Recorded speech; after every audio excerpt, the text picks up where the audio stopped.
Hello everyone, welcome to Desert Succulent, and it's a beautiful Sunday morning here sa Baguio City. Kahit papano nag-clear up na yung ating sky and the sun is already out and we can finally appreciate more our succulents. Look at that beautiful color ng ating cat's claw and our morning beauty. We can finally see and appreciate their color because of our sunlight that we have sa ngayon. I decided to bring out some of our succulents so that they can receive this full sun exposure.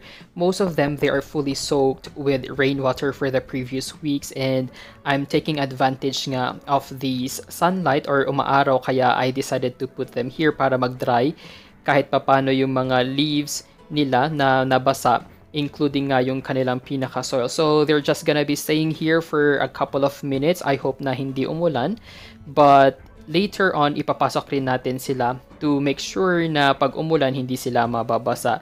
This one is our Sidiveria jet beads. It's color green sa ngayon, but this one would be giving us a beautiful color na brown, kagaya ng ating black prints. And ito na nga yung nangyari. It's just a couple of minutes nung nilabas ko sila, then suddenly umulan na naman dito sa Baguio. I really need to move them inside again of our DIY na greenhouse, and I guess I won't be moving any of my succulents. They're just gonna be staying here until our weather would be completely okay, kasi pag ilalabas natin sila, then baka biglang umulan na naman, then there's a possibility that they will be soaking wet under our rainwater. And sa ngayon, makikita ninyo umaraw na naman. Look at this one. Can you see my shadow? Ayan, it's sunny again. This one is our Lilacina succulent. I really hope na lahat ng ating mga succulents would revert back to their normal na color. We are currently inside our vlogging area since it's raining outside again, and I have gathered some of our succulents. I cannot gather all of them, but these are actually some of our examples ng ating mga succulents na overwatered in different stages. To start off, we have the Shavayana pink frills, and all we need to do is just simply remove some of the bottom leaves. Nagiging squishy na siya. Ayan o, look at this. I'm trying to pull this, but napunit na siya. So we need to remove more doon sa pinakaloob na part. Napakadami. Itong ating pink frills na to, pa-start pa lang siyang ma-overwater. Kaya we already decided to remove it doon sa area kung saan siya located, especially na nakalagay nga siya dito sa ating mga clay pots na ganito, na they really absorb water from the outside. Kaya in the future, I won't be using itong ating mga clay pots or terracotta pots anymore, and I'll just focus nga on using yung ating mga plastic na pots. So after removing all of those leaves, we can just set this aside. Make sure na hindi mo na siya mauulanan until na mag-completely dry na nga yung kanyang pinaka-soil. I also have here, for example, our tuxpan succulent na, as I've mentioned sa first part ng ating vlog, it's very difficult for us to save this kasi look at this one. Lahat yan are actually rotten leaves. We have this one. Ayan, nag-iisang nagsusurvive na leaf niya. But if you will try to remove this part, ayan o, sa pinakaloob niya, it's soaking wet. Kaya, if you don't want to do this anymore, you can just simply throw this plant. But if you feel like saving it, like what I'm gonna be doing, all we need to do is remove all of these mga overwatered leaves. Then, we will just wait for it to recover on its own. So, we won't be giving up on our succulents, but instead, we will try our best to save it. Ayun o, napakadaming leaves ang nasayang. Now that we have removed almost of its rotten leaves, we can now start to uproot this one. We're gonna be air drying this one kasi if it's gonna be sitting in this wet na soil, the tendency is that our healthy stem right here would be rotten as well, since this is the only water storage of our plant. Kaya it's better for us to uproot it and just air dry it again. After washing, I realized na yung kanyang pinaka-roots is still very healthy. Look at this one. Ganito ang itsura ng ating healthy na roots. It's not black, it's not rotting. And I have also noticed na there is a lot of offsets growing in this stem, like 1, 2, 3, 4, and 5, 6, 7, 8, and probably 9. We have a lot of offsets growing in this succulent, and mapapansin rin natin na yung kanyang pinaka-stem is still very healthy, and the chances of saving this is very high. We will be air drying this for a couple of weeks until we can finally see new offsets or leaves growing dito sa kanyang pinaka-stem. For this kind of succulents na yung kanilang mother plants are still healthy, we can just simply cut or behead them so they won't be affected anymore. And one more. Don't lose hope if na-overwater yung inyong mga succulents, since there's a lot of ways on saving them, and one of them nga is our stem cuttings, like what we did to our comic Tom. For these rotting leaves here, all we need to do is simply remove them. It's the same thing as what we did with our very first na succulent.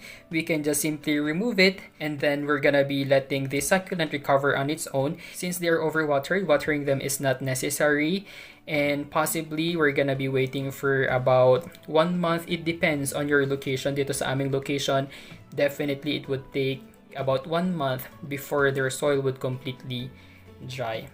So after doing that one, we can just set this aside and let the soil dry for the next coming weeks. We also have here our variegated cotton panda. Napakaganda pa man din nito, yung contrast between yellow-green and green and that kind of white na parang web sa kanyang pinaka-leaves. In this case, yung kanyang leaves are already affected, including its stem. Kaya mapapansin ninyo, it cannot really stand on its own kasi nga yung kanyang stem is already affected, and what we're gonna be doing is just simply cut yung part kung saan pwede pa nating isave. But in this case, umabot na nga sa pinakadulong leaves yung ating tubig. Ayan o, mapapansin ninyo, it's already overwatered, and therefore, even if na we will be cutting here, it's not gonna be working anymore kasi yung ating pinaka-stem already started to rot, nabubulok na siya.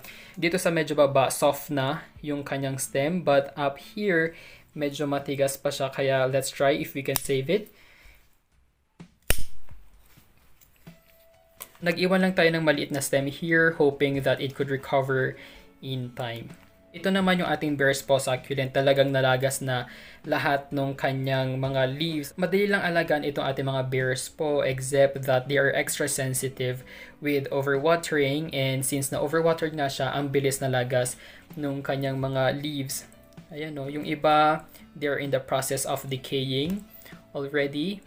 Ayan, but here, I can see a tiny sign of new growth sa kanya, and I hope na magtuloy-tuloy siya. But for the meantime, we will just set this aside, and we're gonna be putting it in a bright shaded area until it finally recovers. We have our variegated prolifica. It's one of my favorite, pero ganito yung nangyari sa kanya. So same thing, we can just do a lot of stem cuttings and simply plant it doon sa kanyang separate na pot, like here. And given the time, these small cutting that we have here can turn into a big na variegated prolifica in the future. Kaya we will be doing a lot of stem cutting, especially na napakadami nitong offsets, and we have to remove all of them one by one, including our cubic frost. Yung ating pinaka mother plant is healthy, and we're just gonna be removing itong ating mga overwatered leaves. Ayun o, talagang basang-basa, tumutulo every time I handle them.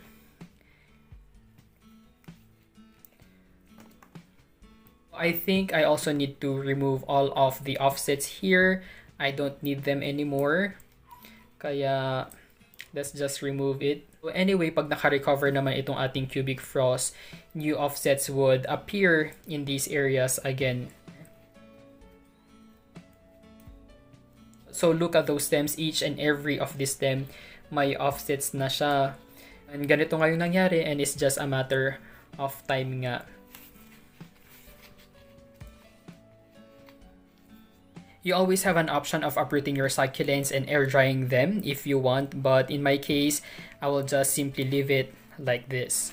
And lastly, we have here our pink ice plant, and all of these, yung parang mga brown na dyan, are already dried and dead na succulents. Na overwatered siya before, but after I move it into a drier na location, it started to dry. But of course, we cannot save these dried leaves anymore, kaya we can just simply remove it like this. If you want, mabilis silang matanggal, it would eventually fall off dito nga sa kanyang pinaka-pot.